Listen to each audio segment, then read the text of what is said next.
história do sindicalismo no Brasil, uma história que vem desde o século XIX, etc. Eu acho que não é o caso agora de a gente fazer esse retrospecto. Eu acho que esse retrospecto está presente em alguns dos textos que nós disponibilizamos para vocês, né, o texto do Paulo, do Fernando, e um pouco um texto que eu escrevi para um livro na Inglaterra, que faz um balanço do sindicalismo no mundo, né? Então eu tive que fazer um pequeno resumo de 45 para cá, né? Então isso eu acho que um pouco da história do sindicalismo brasileiro está presente ali com seus dilemas e tal. Por que eu estou querendo pegar o sindicalismo do período da ditadura para cá? Porque eu acho que há algumas mudanças importantes, não é? Primeiro, o fato de que ao longo dos anos 50, nos anos 60, há um processo de complexificação da produção industrial brasileira, a vinda a empresas de grande porte, empresas multinacionais que se instalam principalmente no distrito industrial do ABC Paulista, que atrai uma quantidade substantiva de trabalhadores de outros lugares do Brasil, né? Muita gente migrou para trabalhar nas indústrias, né? Principalmente os setores metalúrgicos, né? Particularmente a indústria automobilística. Por que a indústria automobilística é importante ser estudada e tenho dedicado a isso desde minha tese de doutorado, etc. Porque é importante porque, primeiro, porque a indústria automobilística foi o motor do capitalismo mundial no século XX, e segundo, corresponde a uma porcentagem substantiva do produto interno bruto na área industrial. A indústria automobilística tem mais ou menos 12% da produção industrial brasileira, que é uma coisa bastante importante, substantiva. Ela é uma indústria que se articula em rede, portanto, ela tem uma rede de atividades a partir da indústria automobilística que se multiplica, mais empregos, mais regiões e tudo, né? Segundo, porque é um tipo de indústria que é internacionalizada, portanto, ela pode ser objeto, em determinado momento, como eu diria no momento atual, de uma discussão sobre processos de internacionalização da organização sindical, né? E aí tem, eu acho, vários níveis para discutir internacionalização. Eu acho que nós estamos vivendo hoje um período um pouquinho diferente devido à globalização, de como os trabalhadores se articulam em termos internacionais. Mas, enfim, então a indústria automobilística tem essa característica, e é desse tipo de indústria, de produção industrial, que eu acho que se formou uma classe operária, mais no sentido clássico de classe operária, no sentido clássico europeu de classe operária, né? Então é desse grupo, né, de trabalhadores. Tem um trabalho super interessante do Gino Negro, né, sobre a Volkswagen, a Willys Overland, em que ele, enfim, trata muito dessa questão do tipo de trabalhador que vem progredir nesse contexto, e a gente vê na própria história do Lula e tal, como é que tem uma ligação muito forte com o processo migratório da indústria brasileira nesse período. Então, o ABC tem essa importância, né, de ser esse distrito industrial. Foi o principal distrito, o principal distrito industrial brasileiro, e foi o principal distrito industrial durante muito tempo, né, porque congregou todas essas empresas. Segundo, também o fato de que foi exatamente desse tipo de empresa que surgiu um outro tipo de sindicalismo, de sindicato, que no contexto da ditadura rompeu um pouco com a forma que os trabalhadores se organizavam nas fábricas. Então, por que isso? Porque eu acho que nesse conjunto de empresas surge um tipo de representação que vem a calhar no movimento de resistência da ditadura militar nesse período, que é a organização dentro da fábrica, né? A organização de condições de fábrica. Então, a organização dentro da fábrica foi o embrião, no primeiro período mais duro da ditadura, o embrião de um processo de resistência, não é? Porque as gerências das empresas, os relatos todos falam que no período da ditadura a relação da gerência com os trabalhadores estava no mesmo nível de autoritarismo da relação do governo com os trabalhadores, né? Havia uma coincidência nesse sentido. Então, esse tipo de resistência que ocorreu principalmente depois de 64 e ao longo dos anos 70 foi muito importante, porque foi uma resistência miúda, resistência dentro da fábrica, mas que deu um estofo, uma legitimidade muito grande depois, quando o sindicato consegue se manifestar publicamente através das greves de 78, 79 e 80 no ABC. Porque, na verdade, a gente sabe que em 64 a acusação era de que o Brasil estava se transformando numa república sindicalista e que esse perigo do comunismo, etc. Então, logo após 64, a primeira ação do governo militar foi fazer a intervenção dos sindicatos, né? Foram 690, 700 intervenções dos principais sindicatos do Brasil. Isso fez com que o movimento sindical que estava consolidado até então tivesse que ou ir para a clandestinidade ou mesmo sofrer muitas dificuldades de organização, né? Aí nesse momento que aparece esse tipo de trabalho miúdo, começa a aparecer esse tipo de trabalho miúdo que tem a primeira finalização nas greves de 1968 de Contagem em Osasco, 1968 de Contagem. Os trabalhadores metalúrgicos de Contagem fazem uma greve que surpreende o governo militar, a tal ponto, uma greve localizada, a tal ponto do ministro do Trabalho, Jarbas Passarinho, se deslocar de Brasília para negociar diretamente com os trabalhadores, mas um trabalho sindical de base muito forte, a ponto do presidente do Sindicato Metalúrgicos de Contagem ter sido avisado de que a greve ia ocorrer quando ela já tinha ocorrido, ela estava em andamento, ele foi avisado que tinha uma greve na sua própria categoria. E a greve de Osasco, né, também vindo de uma organização fabril muito forte, que teve um desdobramento interessante, porque mostrou, né, também uma associação nesse movimento entre trabalhadores e estudantes, uma coisa que foi muito interessante, novidade, né? E também forjou novas lideranças. Uma delas faleceu recentemente. Ele teve no IFIX falando na minha aula sobre, enfim, o movimento de 68, que foi o Zé Ibrahim, né? Uma liderança importantíssima nesse período. Mas então, 68, eu acho que sinaliza, né? É claro que isso depois entra, enfim, as 5, etc., mas sinaliza que o movimento sindical está se manifestando de uma outra forma. E ao longo dos anos 70, essa organização também na minha avaliação, foi importante para criar essa manifestação mais explícita, que foram as greves de 78, 79 e 80 no ABC.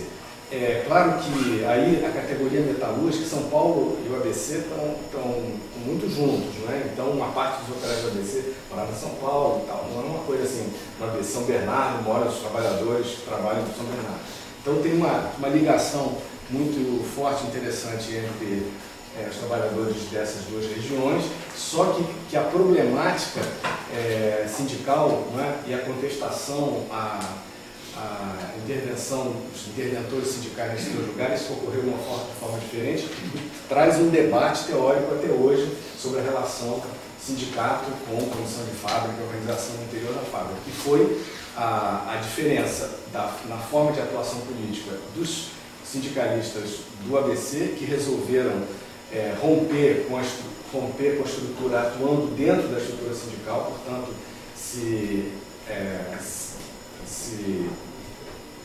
tentando se eleger e participar dentro da própria estrutura sindical, tendo em vista que a estrutura sindical brasileira, autoritária, etc., era um dos pontos mais fortes de contestação desse movimento fabril, etc. No caso da tutelagem do Ministério do Trabalho, etc. Mas no ABC, a relação, isso que está presente até hoje, e é uma discussão, não é? Da relação sindicato-comissão de fábrica, no caso, a Comissão de Fábrica reforçou uma atuação dentro do sindicato, mas para assumir o sindicato e mudar por dentro. Enquanto que em São Paulo, né, São Paulo uma situação um pouco diferente, porque o interventor dos sindicatos metalúrgicos era o Joaquinzão, Joaquim Andrade dos Santos. Ele era uma figura muito interessante, o Paulo pode falar depois, mas quem sabe mais. Mas é uma figura interessante porque ele era um tipo de interventor articulado, ele não era um interventor qualquer, não é? E ele dirigia uma categoria de 300 mil trabalhadores, 300 mil metalúrgicos. Eu passei meus alunos anteontem no filme Braços Cruzados, Máquinas Paradas, que é um documentário sensacional, que foi remasterizado agora, etc., que mostra exatamente a organização das oposições sindicais ao Joaquinzão, a intervenção sindical, o interventor, não é? No caso do Joaquinzão, e mostra todo o processo de eleição, a fraude da eleição, o apoio que o Joaquinzão tem do ministro do Trabalho, que vai na posse dele, assim como, enfim, que é o Arnaldo Prieto, assim como o Tribunal Regional do Trabalho sempre apoiando as decisões, etc., mas mostra um outro tipo um outro lado da resistência, que é uma opção, não é, da oposição sindical metalúrgica de São Paulo, não de fazer parte da estrutura, mas contestar essa estrutura através de uma proposta de autonomia das organizações fabris. Quer dizer, o pessoal da oposição achava que os comissões de fábrica tinham que ser autônomas com relação ao sindicato, não tinham que ter ligação com o sindicato. Isso é uma diferença importante, porque hoje, por exemplo, comissão de fábrica e comissão sindical de empresa se confundem no ABC, por exemplo. Entendeu?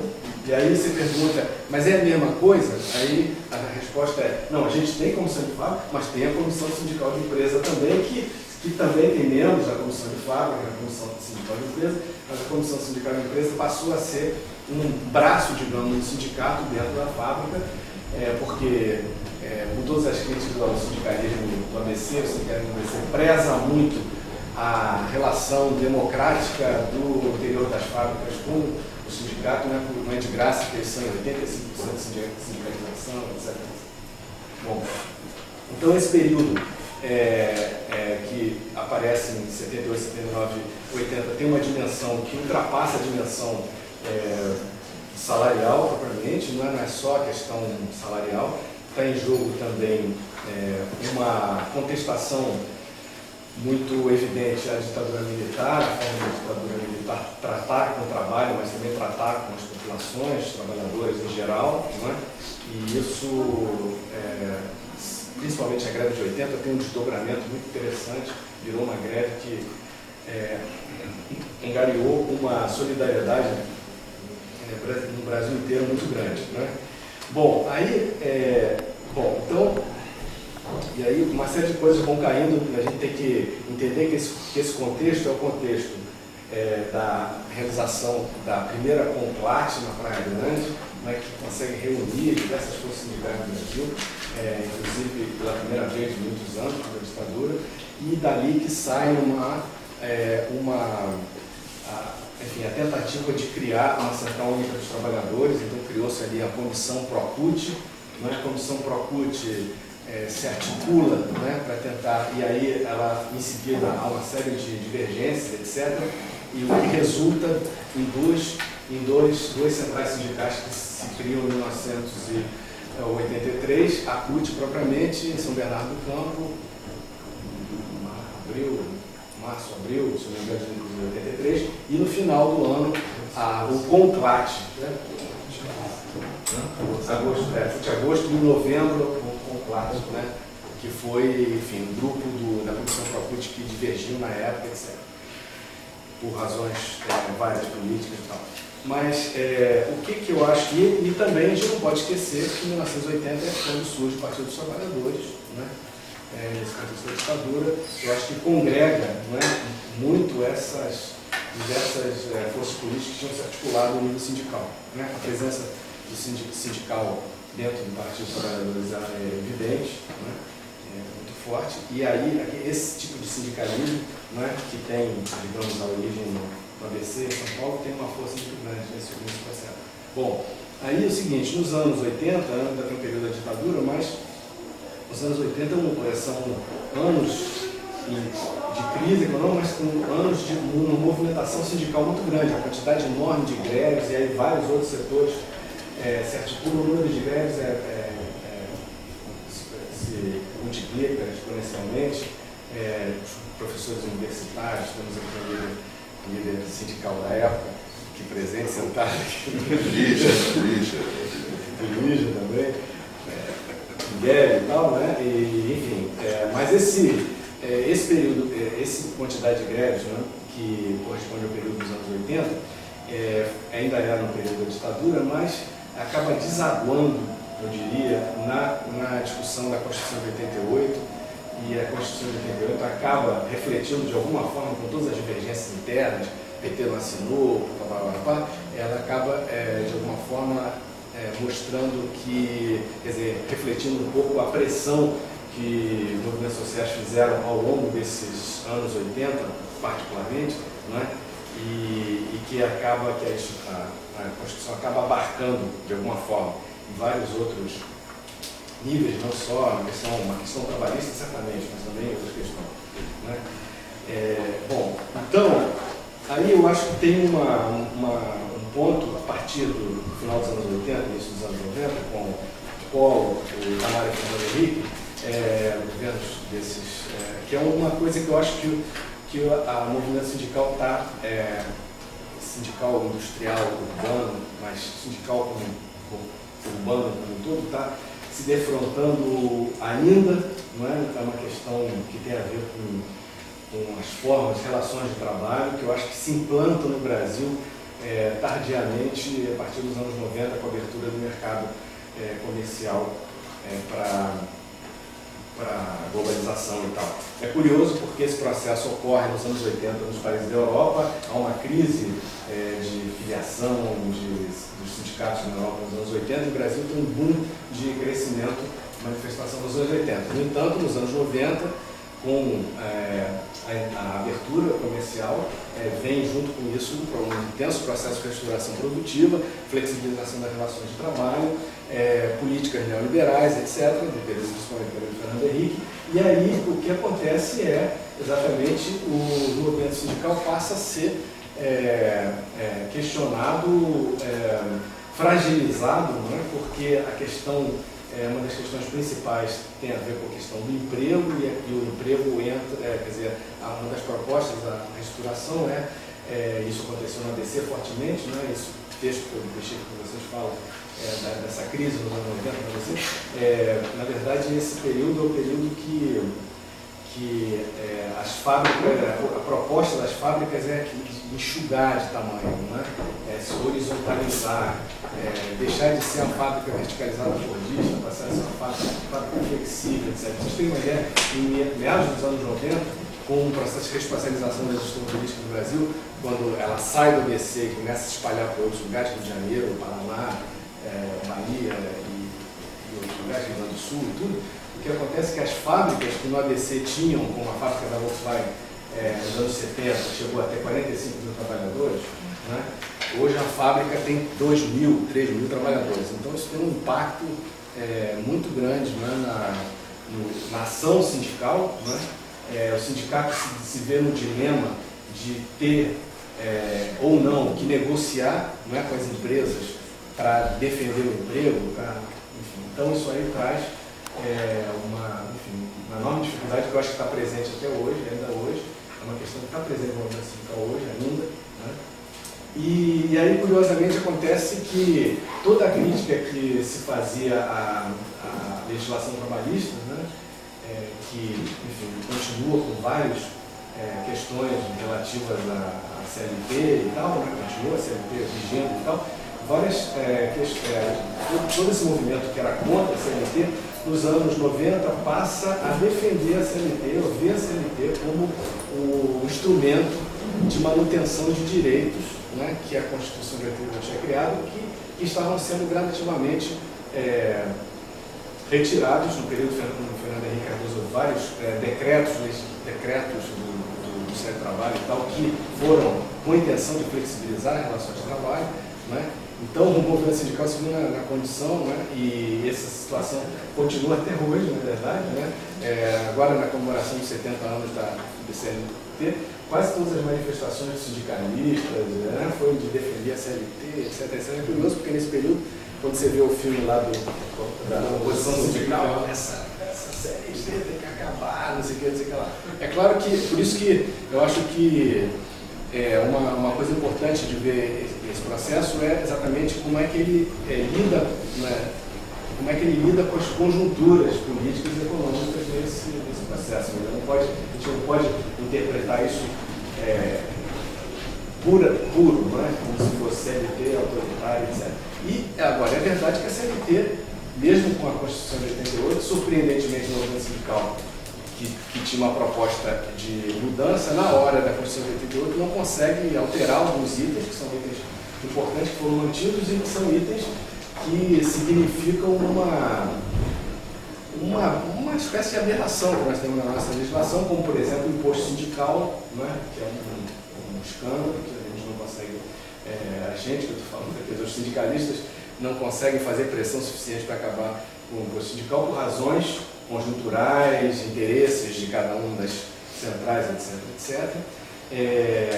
A questão da justiça do trabalho, né? A justiça do trabalho também, que é uma instância que afeta, né? Que interfere, né? Nos processos de negociação, e aí isso traz também uma contradição importante e uma diferença importante entre setores, porque há setores mais organizados que acham, não é, que a justiça do trabalho atrapalha, não é? E eu diria que a maioria dos casos das categorias no Brasil precisam da justiça do trabalho. A justiça do trabalho, inclusive, tem sido muito atuante em favor dos trabalhadores nos últimos.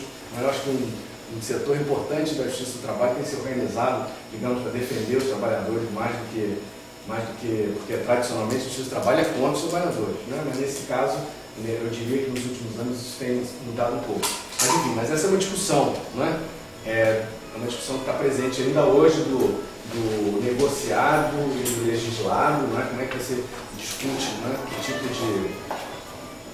Enfim, então isso, e também a questão da pluralidade sindical, que sempre foi uma coisa muito demandada pelo movimento sindical nesse período, né, da ditadura e tal, e que também não se consegue mudar, né?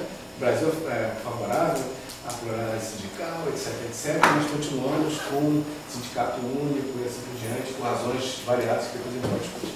Bom, então, os anos 90, né, tem esse contexto da restauração, e é o contexto da restauração que se implanta e ele continua, ele não, mesmo durante o período dos anos 2000, do governo Lula, ele continua, ele não retornou, não voltou para trás com o governo Lula, ele continua o processo de sofisticação das formas de exploração através da flexibilização, etc. Tanto que uma das questões mais importantes do momento é a discussão sobre terceirização, né? Porque exatamente terceirização quer dizer, o que está se tentando fazer é colocar na legislação algo que já está sendo feito, mas que não tem legitimidade, que é terceirizar uma série de atividades que tem a ver com esse projeto. Então, eu acho que isso aí é um desafio, uma questão, né, que tem que ser discutida.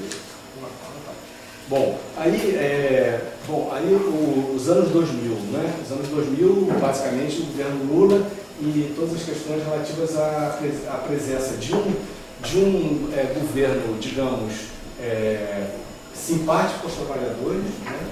Governo simpático aos trabalhadores, mas diante de uma estrutura de organização industrial flexível, enfim, em que predominam as vontades das empresas, na maior parte das vezes, sobre as intenções, as demandas dos trabalhadores, né?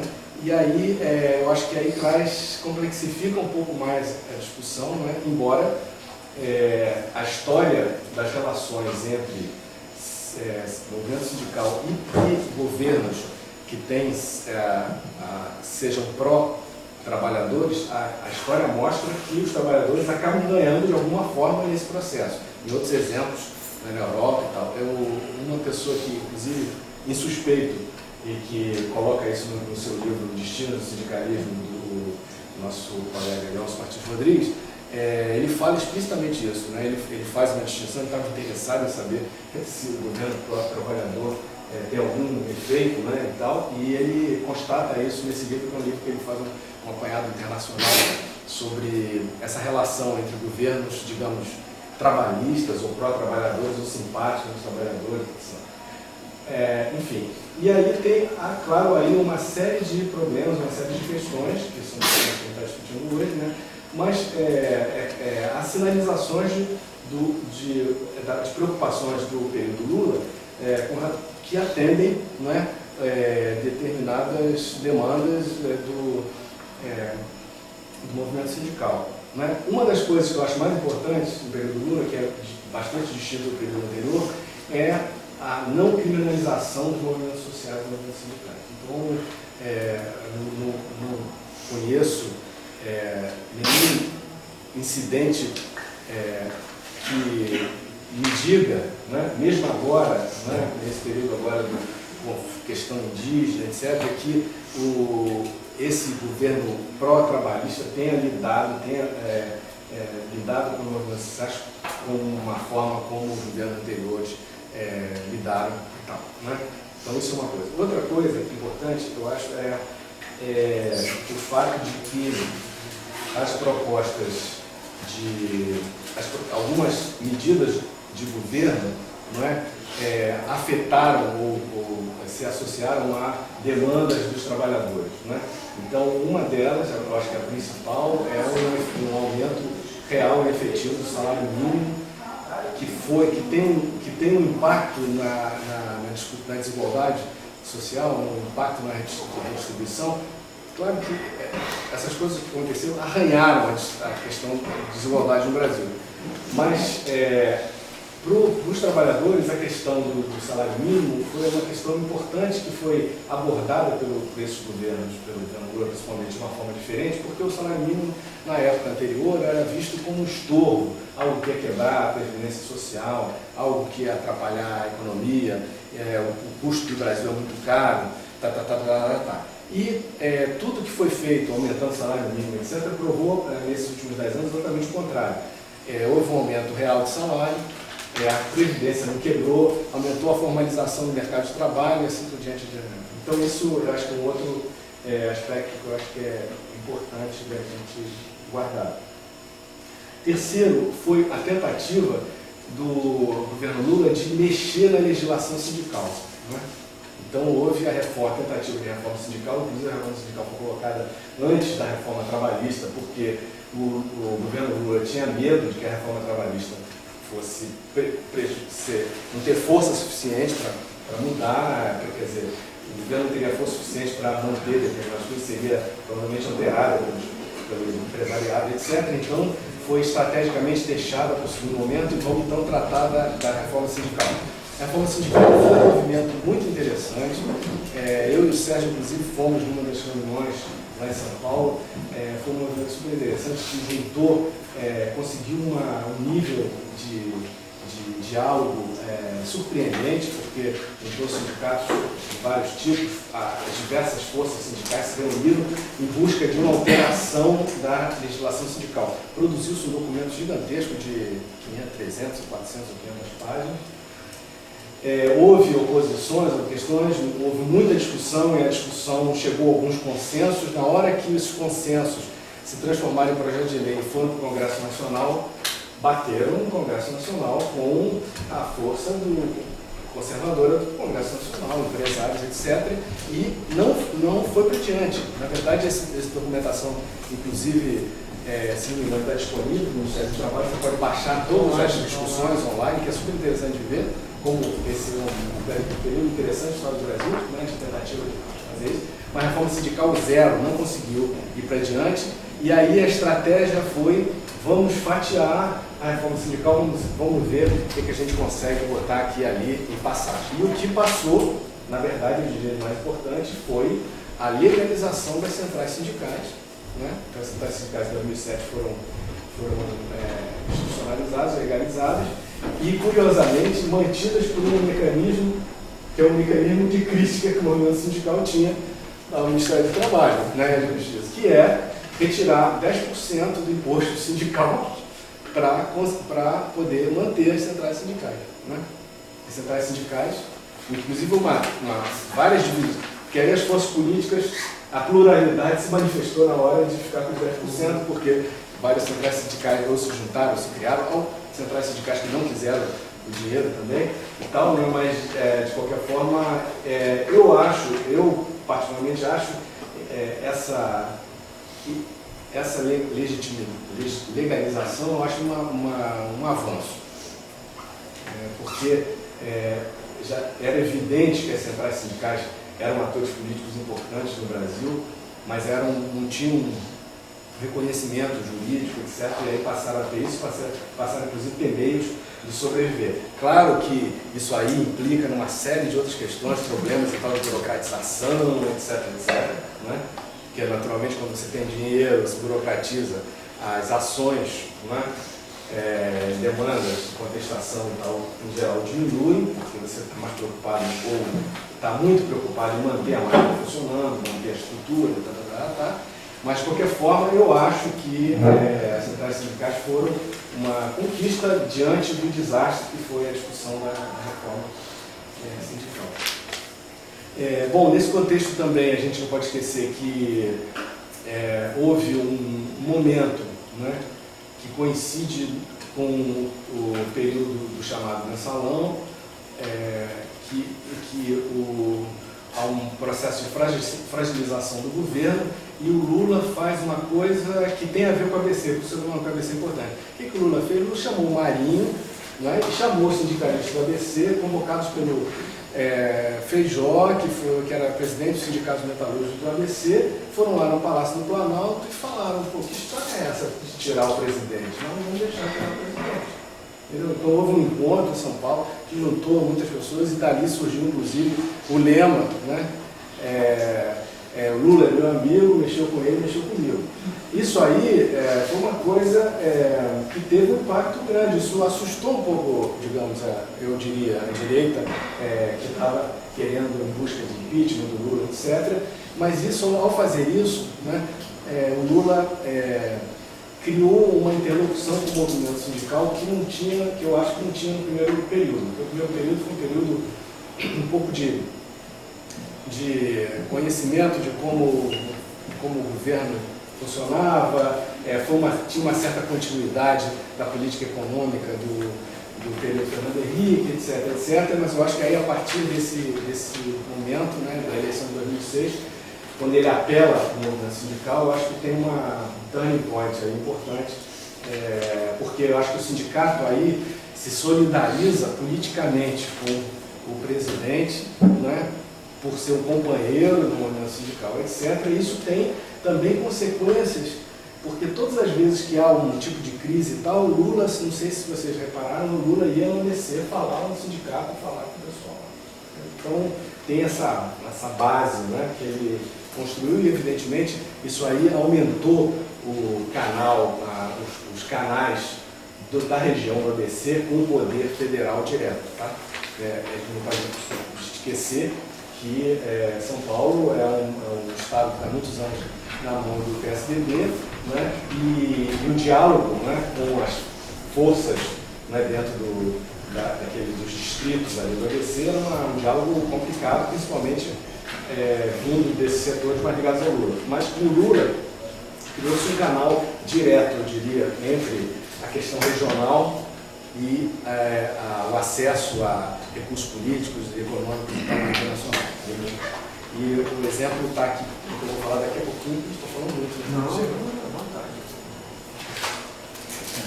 O assunto é complexo. Bom, antes de falar no ABC, não é?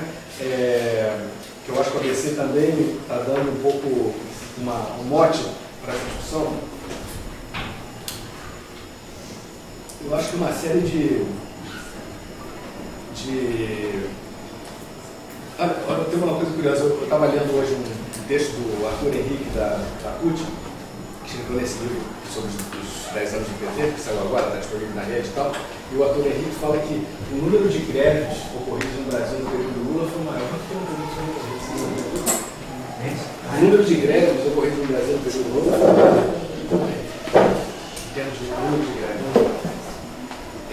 Aí são um monte de interrogações para a gente pensar, né? Porque, em princípio, a classe operária ficou mais passiva no período do Lula. O ABC, durante os anos 2000, fez muita greve. Houve conquistas reais de salário no ABC direto ao longo dos anos 2000. Né? Então, isso... mas o que eu acho que é interessante, né, é importante pensar, eu acho que tem a ver com uma série de pontos que são pontos ainda presentes no movimento sindical hoje, né? Eu falei isso um pouco naquela reunião, né? Um dos aspectos mais gerais é essa coisa da terceirização, porque ela está associada à questão da flexibilidade, eu acho um ponto importantíssimo, mas também eu acho que outras questões eu falei na época, naquele dia da organização do local de trabalho, e o meu colega da FUT falou: a organização do local de trabalho é uma coisa só dos metalúrgicos, não tem outros lugares e tal. Mais ou menos, né? Tem outras categorias que a questão da organização do local de trabalho é uma questão importante. Não que necessariamente esteja ocorrendo, mas é uma demanda. É uma demanda que continua na pauta desde o tempo da Constituição de 88, porque a organização por local de trabalho passou na Constituição de 88, mas nunca foi implementada, nunca foi legislada sobre a organização. E toda vez que essa discussão ocorre, os patrões falam, não, temos que estabelecer o número de trabalhadores para poder ter uma representação no local de trabalho. Então, fábricas com 5, 10 e tal, tem que juntar pelo menos 200, então uma época é uma discussão assim, são 200, 100, 80 e tal, para configurar digamos, um coletivo com uma representação sindical. Mas isso nunca passou, né?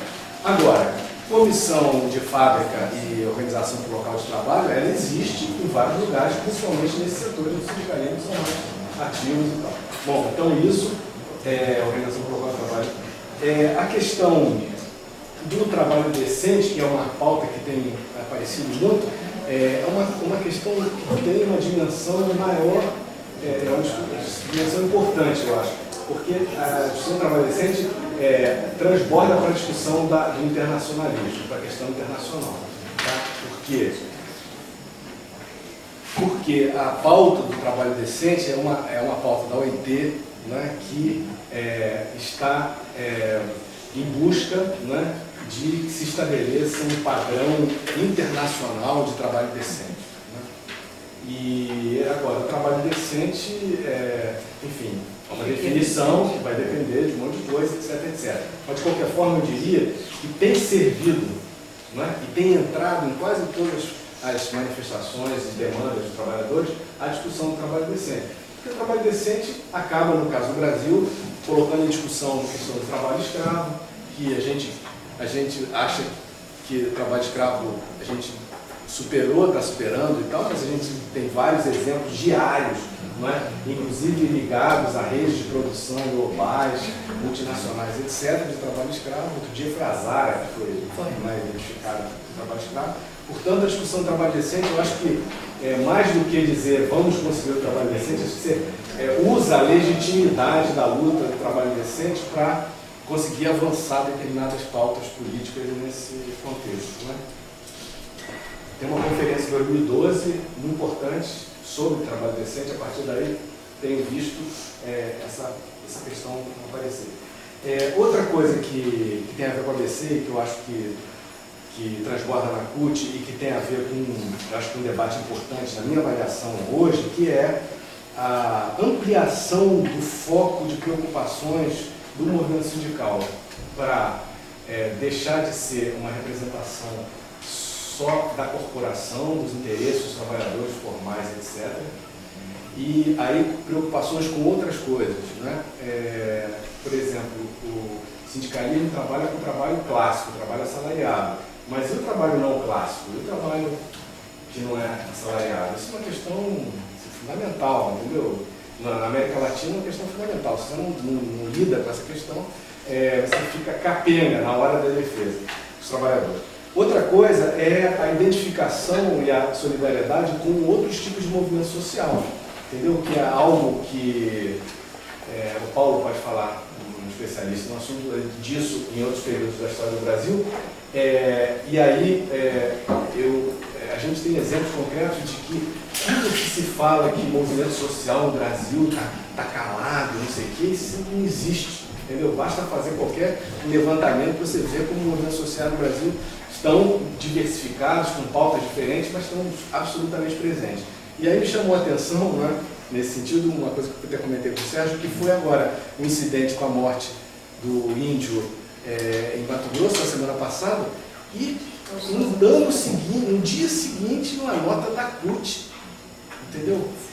Reclamando que isso não podia acontecer, que tinha que respeitar os povos indígenas, não sei o que. Eu falei, caramba, a CUT, entendeu? A CUT, nota nacional da CUT falando isso. Quer dizer, então eu acho que isso é uma percepção de que a luta dos trabalhadores é uma luta mais ampla, que se amplia.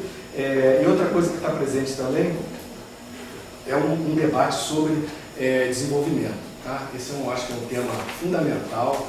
O Brasil está discutindo desenvolvimento, principalmente nesses últimos 10, 12 anos, entendeu? E aí é inevitável que se discuta que tipo de movimento que você quer. A questão ambiental entra direto nesse debate.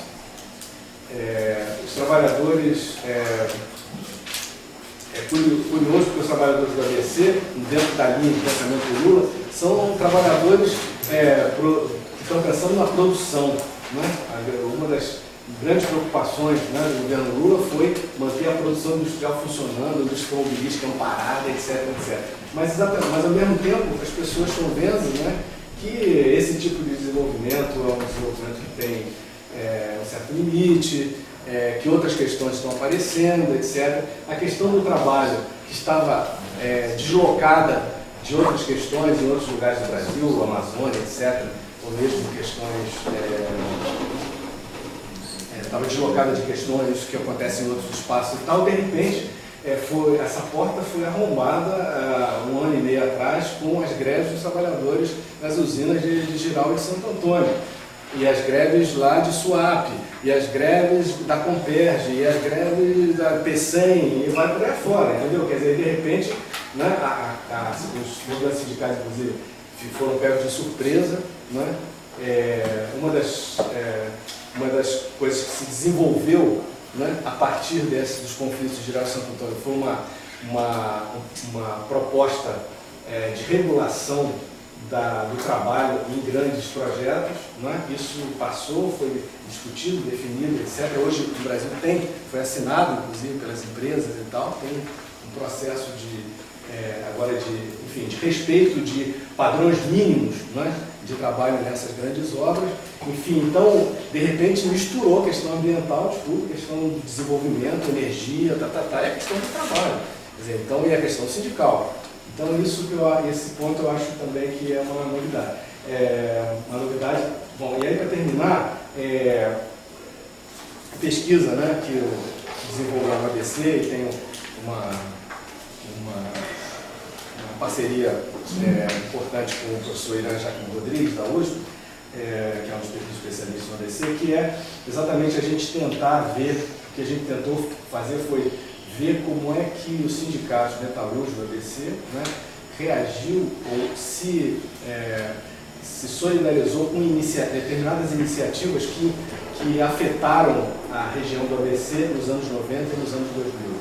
Foram dois tipos de crise diferentes. A crise dos anos 90 foi a crise da reestruturação, do desemprego, flexibilização. Né? E nesse contexto há um exemplo muito interessante de reunião de forças políticas, né, através de uma lógica de organização municipal que fugiu ao padrão da organização municipal brasileira, que foi você criar um consórcio de prefeituras, das 7 prefeituras do ABC. O grande articulador disso, o grande ideólogo disso foi o Celso Daniel, né, ele era um articulador disso, depois inclusive ele deu assessoria de como fazer isso. Volta Redonda recebeu o Celso Daniel para ensinar lá como é que a gente faz esse negócio, mas aí, curiosamente, isso significou o envolvimento de determinados tipos de atores que não se juntavam para pensar a crise, para pensar como sair da crise. O ABC não queria virar uma nova Detroit. Isso ficou claro para os dirigentes sindicais metalúrgicos, Vicentinho, Marinho, etc. Né? Então isso foi uma coisa importante. Houve várias manifestações, teve o movimento Vota ABC, as pessoas só votaram os candidatos do ABC, e houve a criação da Câmara Regional do ABC, que juntou movimentos sociais, sindicatos, prefeituras, etc., em busca de alternativas para aquela região, para aquele processo ali. Né?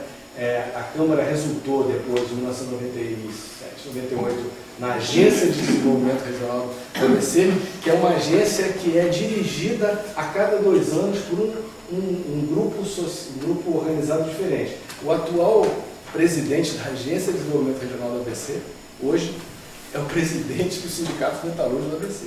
Vocês terem uma ideia. Né? Então, isso foi esse movimento dos anos 90. Depois tem os anos 2000, o período Lula. É um período que esse processo se reduziu um pouco. E aí, com a crise de 2008, que é uma crise diferente, que atinge o ABC, aí os sindicatos entravam com tudo, entendeu? Organizaram um seminário chamado ABC do Diálogo do Desenvolvimento, juntaram todo mundo, veio Dilma, veio Serra, veio não sei o quê. Esse processo resultou também na eleição de ex-sindicalistas para administrações públicas. O atual reeleito prefeito de São Bernardo do Campo é o Luiz Marinho, que foi presidente da CUT, secretário e presidente do Sindicato do ABC. Né? O atual prefeito de Santo André é o Carlos Grana, que foi um dos principais articuladores de todo esse movimento, comissões de fábrica e tal, no ABC. Enfim, e aí, curiosamente também, em termos de produção intelectual, é curioso isso, porque quando eu fui olhar nos anos 90, os intelectuais, ciências sociais e tal, que foram discutir a crise dos anos 90. Então, o pessoal da USP e tal, discutindo. Depois, nos anos 2000, esse tema saiu meio de moda, e os intelectuais da região que começaram a escrever sobre isso. Então, você tem uma quantidade de teses, dissertações, teses, né, sobre questão regional, questão da participação sindical e tal, não mais produzidos pelos intelectuais da USP ou da FRJ, né, mas pelos intelectuais da região. Né, e tem a Universidade Federal do ABC, que é fruto desse período Lula também, que é uma coisa importante. Também o atual secretário, vocês terem uma ideia, eu fui da banca de doutorado na USP do atual secretário de Desenvolvimento, Comércio e Indústria de São Bernardo do Campo. Ele é doutor em Sociologia pela USP, né? E escreveu sobre a ABC, né? Escreveu a tese inteira dele sobre a ABC. Enfim, então, Não, Jefferson da Gomes. Enfim, eu acho que quer dizer, o que mais? Enfim, por que, só para terminar essa coisa do sindicato metalúrgico, né? Sindicatos metalúrgicos, aí tem toda a discussão política, né? Vou terminar com isso. Tem toda uma discussão política que faz parte do debate político, da disputa de interpretação, etc., etc., porque o sindicato metalúrgico tem uma proposta claramente proativa, não é um sindicato que ficou lamentando as coisas, ele tomou iniciativas, e essas iniciativas implicaram em acordos, etc., etc., e então isso evidentemente é parte de um debate político importante, né, no Brasil sobre isso, sobre que tipo de sindicalismo é esse, se é um sindicalismo que foi cooptado pelo governo, ou é um sindicalismo que se amarelou, ou que se burocratizou, perdeu o contato com movimentos sociais, Então eu termino dizendo que eu acho que não é isso. Tá? E eu uso para mostrar como é que a gente mostra isso. Eu acho que tem dados concretos que mostram isso. Né? Mas basicamente eu acho importante um trio de questões que um sociólogo do trabalho marxista importante chamado Richard Hyman, em inglês, estabeleceu sobre como é que os sindicatos, diversas formas que os sindicatos enfrentaram a questão da crise na Europa antes, no tempo da restauração. E ele faz uma classificação dos sindicatos e diz que os sindicatos normalmente enfatizam 3 pontos possíveis, uns mais, um ponto mais, outro menos, mas 3 pontos possíveis. Um é o que eles chamam do eixo do mercado, que é quando você discute salário, etc, etc. O outro é o eixo da classe, quando a discussão é a oposição de classe, classes operárias, contradições e tal. E o outro que ele chama que é o eixo da sociedade. Então ele acha que o sindicato... e aí ele mostra com os exemplos europeus que nenhum sindicato pode enfatizar mais uma hora um eixo ou outro, mas nenhum deles consegue ser só um. Não tem sindicato que vai ser só agência de classe, nem vai ter um sindicato que vai ser só mercado, porque a própria categoria dos trabalhadores resistem a esse tipo de opção única por um desses lados. Eu acho que o sindicalismo da ABC mostra claramente que ele atua nesses 3 eixos. Ele é um sindicato que negocia salário, faz acordo, portanto dá esse eixo de classe. Essa postura atual claramente, eu diria, é uma postura voltada para a questão da sociedade, que é preocupada com as condições de vida, a condição da cidade, como é que são as coisas. E se você for ver a quantidade de greves e de conquistas salariais através de demandas, manifestações, etc., que ocorreram no nordestino nos anos 2000, eu diria que também é uma agência de classe. Tá? Porque a questão da contradição do capital-trabalho está presente nesse tipo de manifestação. Tá?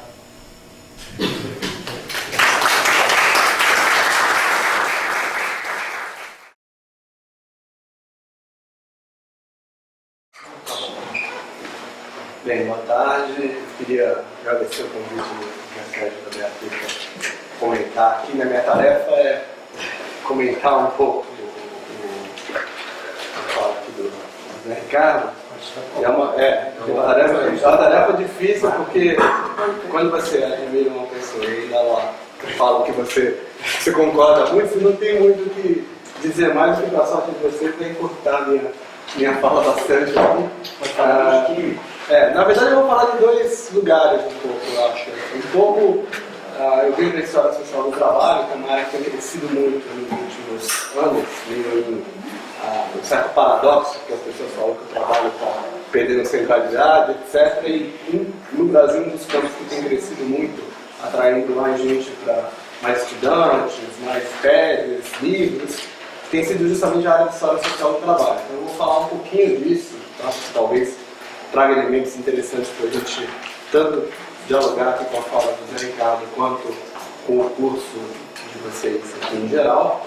Vou falar também um pouco a partir da minha experiência de vida, enfim, durante bastante tempo eu trabalhei com sindicatos na área de educação da CUT, junto aos químicos de São Paulo, justamente nesse momento aí dos anos 90, início dos anos 2000, nesse momento, na verdade, que era considerado de crise em relação aos anos 80, né? Então, eu listei aqui 5 pontos que são mais para a gente pensar junto e já mais ou menos rapidamente a gente abrir para o debate, e aí a partir do debate a gente pode desenvolver mais, né?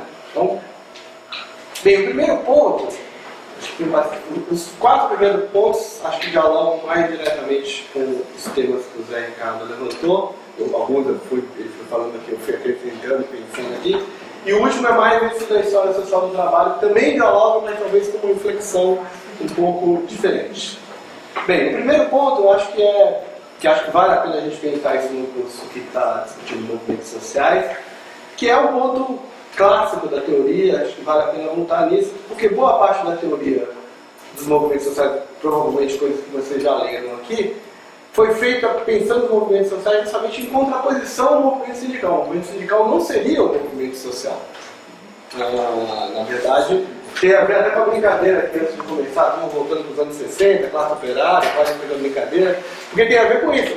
Boa parte da discussão dos movimentos sociais surgiu para questionar a própria ideia de classe social. né, uma ideia de pluralidade social muito maior, em que explodiria o conceito de classe, e o movimento sindical, obviamente, estaria ligado a um velho movimento, a um movimento tradicional, cujos novos movimentos sociais, que são dos anos 60 e 70, implodiriam, digamos assim. O movimento sindical perderia a centralidade, perderia a importância em função dos novos movimentos sociais. Pois bem, no Brasil, no nosso seminário eu tive a oportunidade de falar um pouco disso, estou trazendo de novo aqui para o curso. Eu acho que a gente, não é só no Brasil, primeiro acho que essa é uma visão um pouco estática, um pouco também muito marcada pelo debate dos anos 60 e 70, mas na experiência histórica brasileira, isso não ocorreu dessa forma. Tanto é que a gente está tratando aqui com uma certa naturalidade o movimento sindical como mais um movimento social. Mas eu acho que é importante a gente lembrar desse debate, desnaturalizar um pouco isso e refletir, porque de fato o movimento sindical tem peculiaridades também em si. De longe é um movimento mais estruturado, em termos de aparelho mesmo, em termos de estrutura, tem uma relação em particular, no nosso caso brasileiro, com a questão financeira que é muito diferenciada de outros movimentos. Ele tem uma permanência dada legalmente, então essa relação com o Estado também o diferencia. Então isso traz, se por um lado traz diferenças, por outro lado a experiência histórica brasileira, como eu falei, tanto é que tem um debate muito extenso do Zé Ricardo, que ele colocou aqui, ele levanta um pouco essa questão, né? Tem todo um debate na área da sociologia dos sindicatos, etc., sobre experiências como a brasileira, como a sul-africana, algumas outras, como o sindicalismo de movimento social, né? que tenta, especialmente esse sindicalismo que ele fez referência, no final dos anos, que emerge no Brasil no final dos anos 70, como um sindicalismo com essa característica movimentalista, digamos assim. Então, de um lado a gente tem digamos, um debate teórico e junto com ele acho que tem um debate empírico também, no sentido de que efetivamente o movimento sindical atua no Brasil, tem atuado, mesmo no movimento sindical digamos, mais conservador, tem atuado ou em associação, ou aliança, ou juntamente com os movimentos sociais de maneira variada. Isso se dá no nível macro, o exemplo que o Zé Ricardo deu, acontece um conflito com os povos indígenas, a CUT vai lá, solta uma nota nacional, mas acontece, eu diria também, talvez até de maneira mais importante, no nível micro. Você não entende, eu acho, várias relações dos movimentos sociais em municípios, em localidades, se você não entende que aquilo está relacionado com, às vezes, as mesmas pessoas que estão no movimento sindical, uma rede de ativistas, com estrutura sindical, que muitas vezes é a estrutura que serve aos movimentos sociais em geral. Tem vários exemplos, sei lá, sindicatos que apoiam uma ocupação de terra, eles tentam tirar o caminhão, as coisas, digamos, da estrutura material mais básica para você fazer qualquer ação política. E o movimento sindical tem tido, efetivamente, continua a ter um papel chave dentro disso. Então, trago isso aqui para a gente refletir um pouco, tanto nas, digamos, especificidades que o movimento sindical tem quando a gente fala em movimentos sociais, quanto como pensar a experiência histórica brasileira do movimento sindical como movimento social. O segundo ponto que eu queria levantar aqui para a gente pensar tem a ver com as coisas que eu já falei um pouco, né? Um pouco essa coisa da centralidade do trabalho e a centralidade do sindicalismo.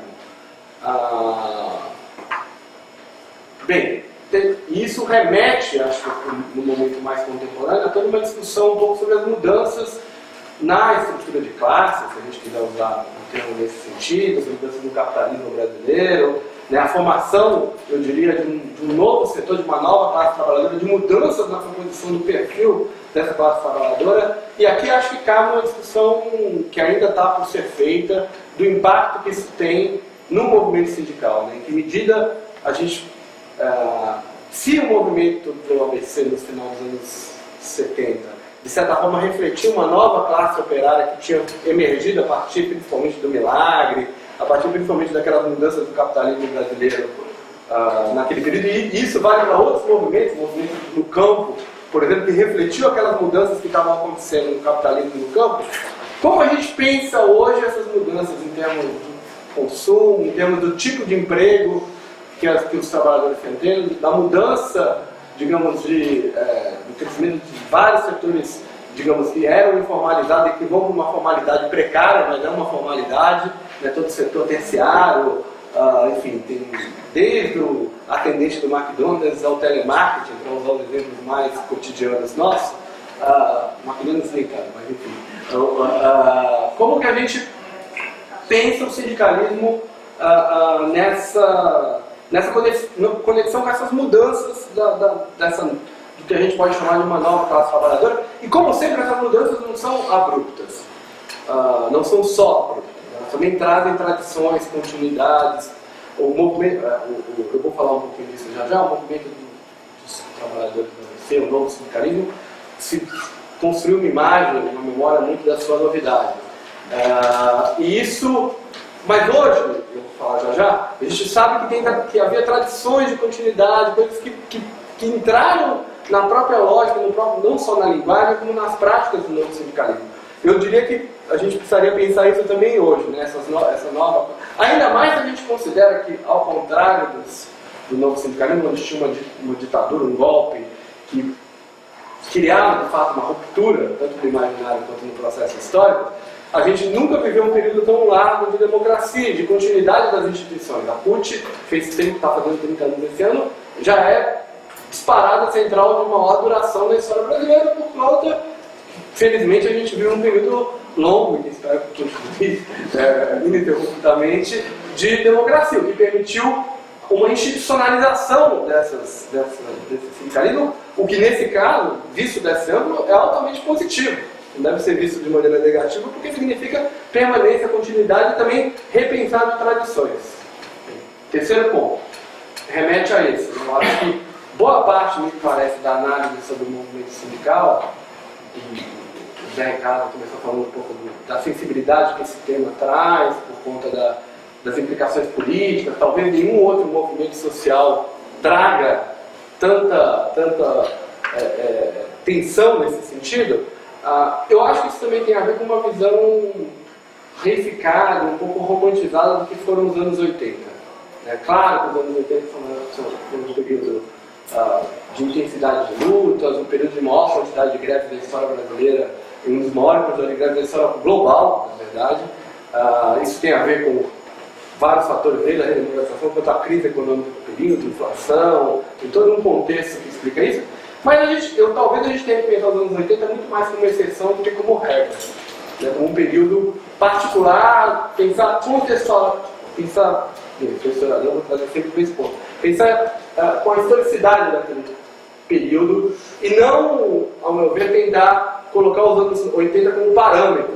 A gente acaba colocando os anos 80 como parâmetro e tudo demais está em dívida com os anos 80, porque ali sim teria sido o ápice das lutas, ali sim teria sido o ápice da consciência de classe, etc. Eu acho essa visão altamente questionável, tanto quando a gente chega de perto para analisar os anos 80, quanto me parece uma análise ahistórica, se você coloca aí, você perde de vista tudo isso que o Zé Ricardo comentou aqui, das mudanças estruturais, que eu estou comentando um pouquinho aqui, das mudanças estruturais no mundo da política, no mundo do capitalismo econômico, das transformações que têm ocorrido, e não é que não é só possível voltar aos anos 80, não é desejável nesse ponto de vista. Então eu acho isso um outro, perder os anos 80 como um parâmetro permanente de comparação, acho que ajuda a gente a entender o movimento sindical hoje de uma maneira mais apurada, mais aguçada.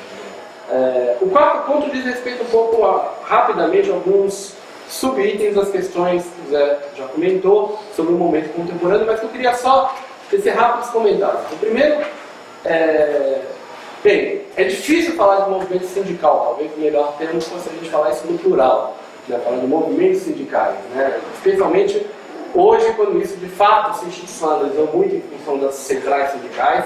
A gente vive, talvez, o Adalberto Cardoso tem um termo que ele e outros sociólogos usam, que eu acho que é interessante, de pensar o hibridismo da nossa situação sindical hoje. Essa ideia de que, de fato, a gente carrega muito da velha estrutura sindical, mas tem mudanças centrais, mudanças fundamentais que, de fato, criaram um modelo muito híbrido, em que as centrais sindicais têm uma voz política muito intensa, muito forte. Em alguns casos, em algumas categorias, são efetivamente quem negocia nos processos formais de negociação de Estado. Ao mesmo tempo, no nível das centrais sindicais, você tem pluralidade sindical. Você, efetivamente, os sindicatos podem filiar a central do seu gosto, de Y de A a Z. Né? E temos a unicidade no nível municipal, no nível local. Né? Então, de fato, criou um sistema que talvez os parâmetros que a gente estava usando para analisar anteriormente não sirvam também para a gente pensar hoje, porque tem essa mudança importante. Outra questão que me parece importante é de uma pluralidade muito maior de formas do repertório, para usar um termo também aí dos movimentos sociais, de repertórios de ação do sindicalismo. Né? O exemplo que o Ricardo traz no ABC me parece riquíssimo nesse sentido, né? Uma atuação no nível local, territorial, nas prefeituras, no nível institucional, mas que não implica, como certas leituras veem, um abandono, ou necessariamente um abandono, vamos colocar assim, de formas mais tradicionais, como as greves ou as manifestações públicas. Ao contrário, os números mostram, para alguns talvez surpreendentemente, que no governo, nos últimos 10 anos, a gente teve muito mais greves, ações, do que nos 10 anos que precederam. Né? Você pega isso tem resultado, na verdade, em ganhos. A grande maioria das categorias tem tido ganhos, aumentos reais. Claro que tem um momento econômico que ajuda nisso, etc. E essas coisas não estão desconectadas, mas também, a meu ver, quero uma certa ideia um pouco comum, um certo senso comum de passividade, de cooptação, que é uma palavra me parece altamente inadequada para a gente pensar essas relações, que acaba simplificando algo que é muito mais complexo. Então, acho que pensar esses repertórios, esses novos espaços participativos, conselhos, etc., isso tudo me parece trazer uma complexidade bem maior para a gente pensar o sindicalismo hoje, e cujos rótulos tradicionais da luta política, da luta acadêmica, não dão conta suficientemente. O terceiro aspecto, e é o penúltimo aqui desse quarto bloco, tem a ver com a questão internacional. Né? O sindicalismo, estou pensando aqui no nosso curso, né? no curso aqui do movimento social, né? Como pensar a questão internacional para os movimentos sociais. A internacionalização dos movimentos sociais é um tópico importante na literatura contemporânea sobre movimentos sociais, ONGs, apoio internacional. Para o movimento sindical, isso é uma questão histórica. Né? Na verdade, o movimento sindical nasce, digamos assim, nessa relação entre o local e o internacional. Né? Então, todos os rituais e símbolos do movimento sindical são símbolos compartilhados internacionalmente, do 1º de maio às bandeiras do movimento sindical, etc. Porém, eu acho também que tem um momento novo nos últimos anos, que é dado pela situação da globalização, das mudanças profundas internacionais nas quais a gente se encontra, e que tem refletido também novas e diferentes formas de ação do sindicalismo.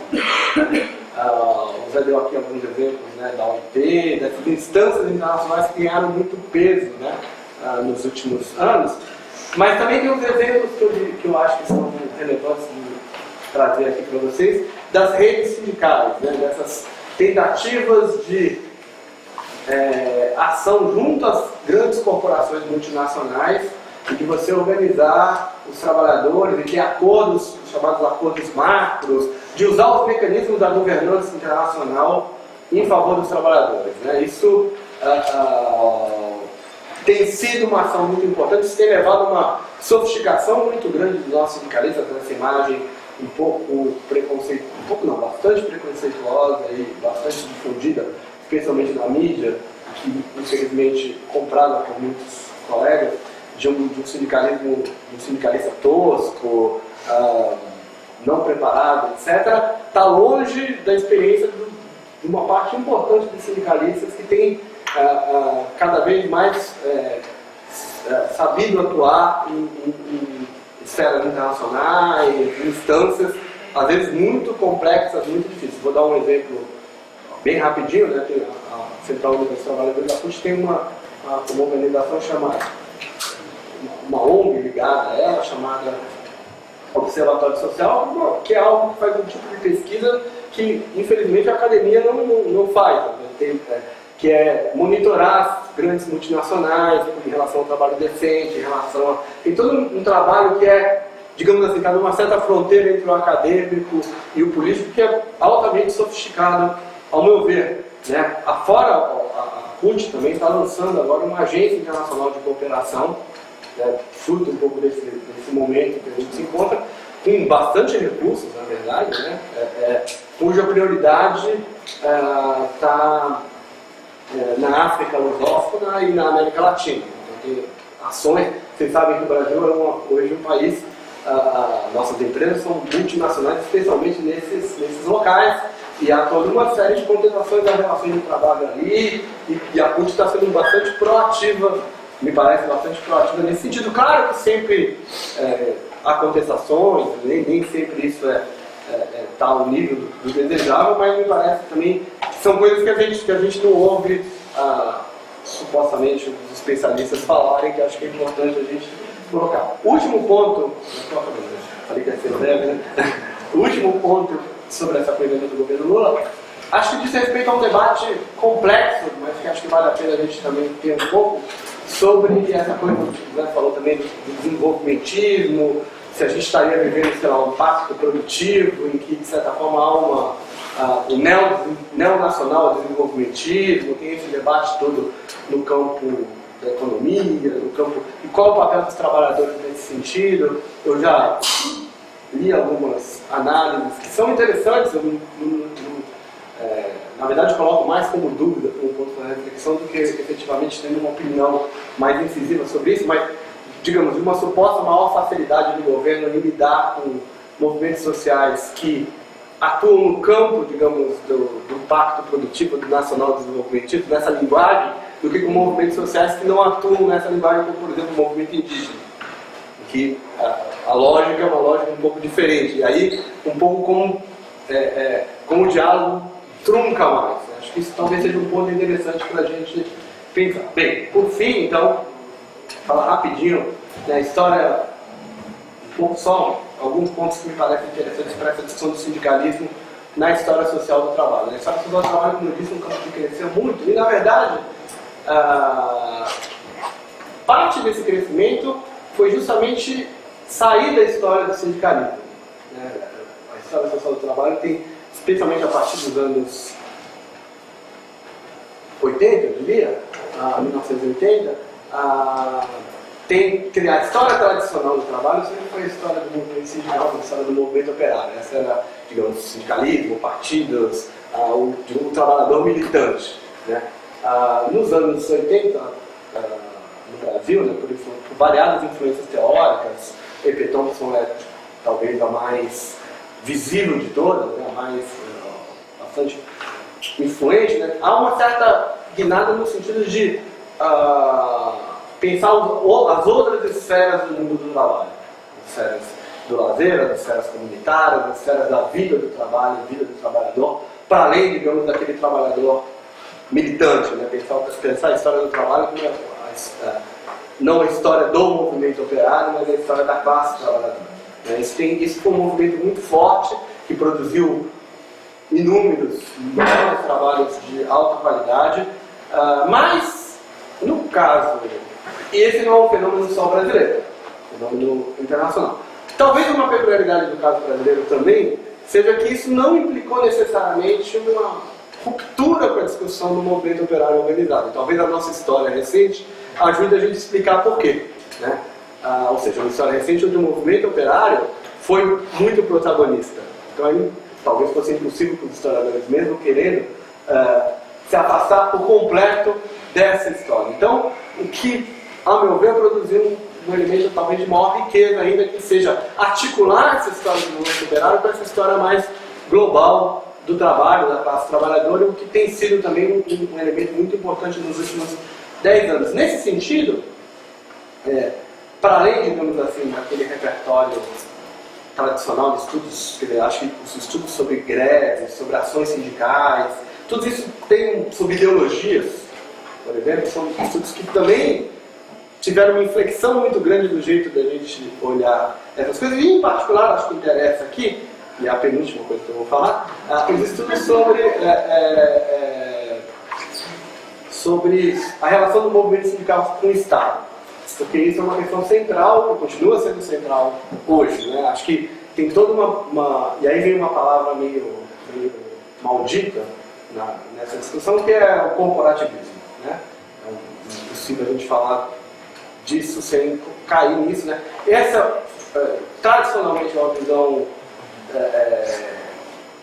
o que eu diria é que tem uma leva de novos estudos que matizam um olhar muito reificado sobre essas questões, né? Então, primeiro, a nossa estrutura sindical é uma pura cópia da Carta da Lavoura fascista. Então a gente começa a ter uma série de estudos que vão matizando, que vão mostrando que nos anos 30 praticamente todos os países do capitalismo tiveram algum tipo de relação de intervenção estatal nas relações de trabalho, que vão do Roosevelt nos Estados Unidos aos modelos fascistas e nazistas na Europa. Então e nesse meio um monte de variações em que o Brasil não pode ser tirado desse contexto como simplesmente uma cópia, que ao mesmo tempo essa legislação tem uma série de aspectos, essa estrutura uma série de aspectos autoritários, mas que os trabalhadores na sua luta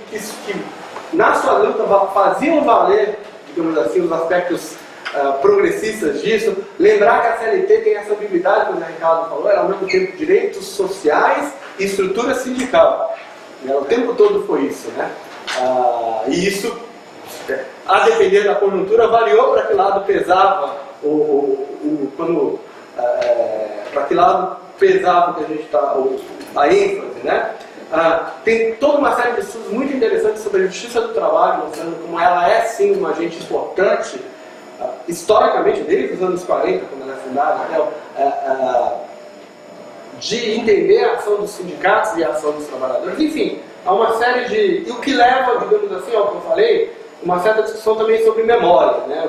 Como que as disputas sindicais também são disputas pela memória, né? E, de certa forma, o novo sindicalismo precisou construir uma memória sobre o pré-64 que super enfatizava um aspecto, digamos, de controle, de dominação, porque fazia muito parte das disputas políticas no final dos anos 70 e durante os anos 80. Hoje, provavelmente com um tempo maior, com toda essa água que já passou embaixo dessa ponte, acho que a gente está conseguindo ter um parâmetro um pouco mais ponderado desse processo. E por fim dizer que eu acabei de vir ainda desse tema da memória, né? Eu acabei de vir de uma reunião muito interessante da Comissão Nacional da Verdade, com um membro da Comissão Nacional da Verdade, que foi formado um grupo específico sobre sindicalismo. Por incrível que pareça, a Comissão Nacional da Verdade não tinha um grupo sobre sindicalismo, ela estava dividida em grupos de trabalho e não havia um grupo sobre sindicalismo, o que causou estranheza qualquer pessoa um pouco mais familiarizada com o tema, dado o golpe, em grande medida, do Vélez lembrou, feito em nome de combater uma república sindical, uma suposta república sindicalista. Foi formada essa comissão, tem várias pessoas colaborando com a comissão, etc. Acho que esse é um tema também que vai trazer novos elementos para a gente pensar essa discussão do sindicalismo na ditadura. Eu diria que essa é uma área um pouco de fronteira, pelo menos para os historiadores, é uma área de fronteira nova, tem uma série de fontes aí que podem nos ajudar a entrar nesse período de uma maneira um pouco mais avançada, e acho que essa vai ser uma agenda importante no próximo período, mas eu já falei mais do que eu tinha prometido, eu vou me retirar para as perguntas. Obrigado.